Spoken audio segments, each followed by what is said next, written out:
देशाच्या निवडणुकीतच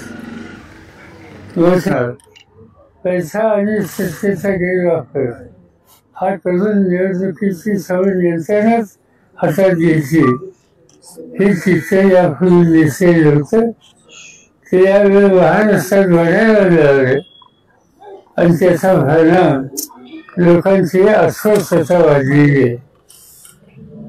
लोकांच्याची ही चर्चा मी 2 दिवस ऐकतोय की कालच आंदोलन येत असताना आंदोलनाच्या बाहेर जे काही लोक भेटले त्या सगळ्यांना लेखकच नारायणांची आठवण आली. आज कुणीतरी या दृष्टीनं प्रभावी पाऊल टाकण्याची आवश्यकता आहे हा लोकांच्या चर्चेचा सूर आहे. आणि त्याच्यात जी माहिती कळली तिथं लिहिलेली सुद्धा की बाबा आढळले यामध्ये पुढाकार घेतला ते स्वतः महात्मा ज्योतिबा फुलेंशी संबंधित अशा वास्तूमध्ये ते बसलेले आहेत. एक प्रकारचा दिलासा बाबांच्या या उपोषणानं सामान्य लोकांच्यात येतोय असं मला स्वच्छ दिसते. पण याचा अर्थ त्यांनी राष्ट्रीय कर्तव्य देशाची आवश्यकता म्हणून ही भूमिका घेतली. पण त्यांनी एकट्यानेच ही भूमिका घेणं हे काही पुरेसं नाही.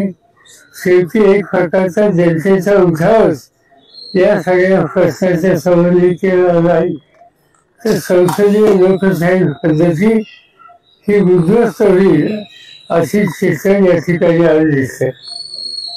देशाची सूत्र ज्यांच्या हातात आहेत त्यांना याच्याबद्दलचं काही पडलेली नाही. इतकी चर्चा सर्व देशात आहे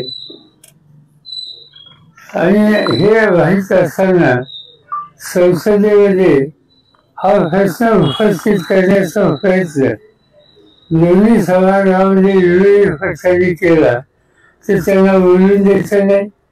एक 6 दिवसाच्या अधिवेशनामध्ये रोज सकाळी 11 वाजता विरोधी पक्ष नेते दोन्ही सभागृहाचे या गोष्टीला आमचं म्हणणं मांडायला आम्हाला संमती द्या एवढी एक मागणी करतात की या 6 दिवसात एकही मंजूर झाली नाही. एवढं नाही तर ते आंदोलन फाडले. त्यामुळे 1 मिनिट सुद्धा या 6 दिवसात सभागृहात कुठल्याही देशाच्या प्रश्नाची चर्चा होऊ शकली नाही. याचा अर्थ स्वच्छ आहे की संसदीय लोकशाही पद्धती याच्यावरच हा आघात हा राज्यकर्त्यांचा आहे. आणि याच्यासाठी आता तिथं काय चालू आहे इथपर्यंत शिरी ठेवून चालणार नाही. शेवटी लोकांच्यातच जावं लागेल, लोकांना जागृत करावं लागेल. खरं म्हणजे लोक जागृत आहेत त्याच्यात तुमचे उठाव केला पाहिजे. आज त्याची आवश्यकता आहे. हे बाबांच्या उपोषणाचं स्पष्ट झालेलं आहे आणि माझी खात्री आहे की याचा परिणाम जो आवश्यक आहे तो आज न उद्या हा देशाचे राहणार नाही.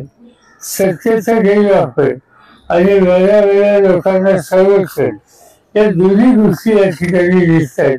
त्याच्यात सखोल जाऊ इच्छित नाही पण आज हे प्रश्न उपस्थित झाले त्याची नोंद आपल्या सगळ्यांना घ्यावी लागेल.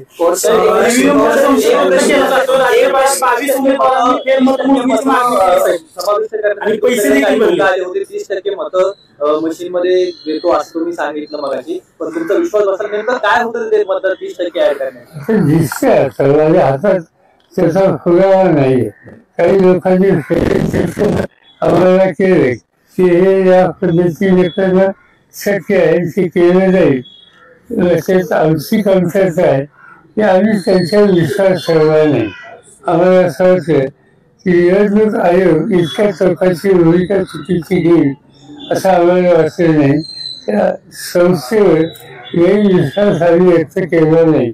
पण निवडणुकीच्या नंतर याच्यात तथ्याचं राज्यभरातील 22 उमेदवारांनी फेरमतमोजणीची मागणी केली आणि तसे पैसे देखील भरले. ठीक आहे. काय येते ते आपण बघूया. पण मला शंका वाटते त्याचं काही फार पुढे गेलं. साहेब, शेवटच्या 2 तासात ना काँग्रेसच्या अनेक नेत्यांनी देखील आरोप केले. शेवटच्या 2 तासात राज्यात 7% वर मतदान झाले. बाळासाहेब थोरात आकडेवारी सांगितले की शेवटच्या 2 तासात 5.5 लाखापेक्षा अधिक मतदान झाले. असं होऊ शकतं असं तुम्हाला वाटतं? त्याची आकडेवारी जी आलेली आहे शेवटच्या 2 तासाची ती धक्कादायक अशा भागाची आहे. बाळासाहेब थोरात जे बोलले ते इतक्या बाळासाहेब अशी माहिती अनेकांनी दिली, आधारासह दिली आणि त्याचा विचार हा करावा लागेल.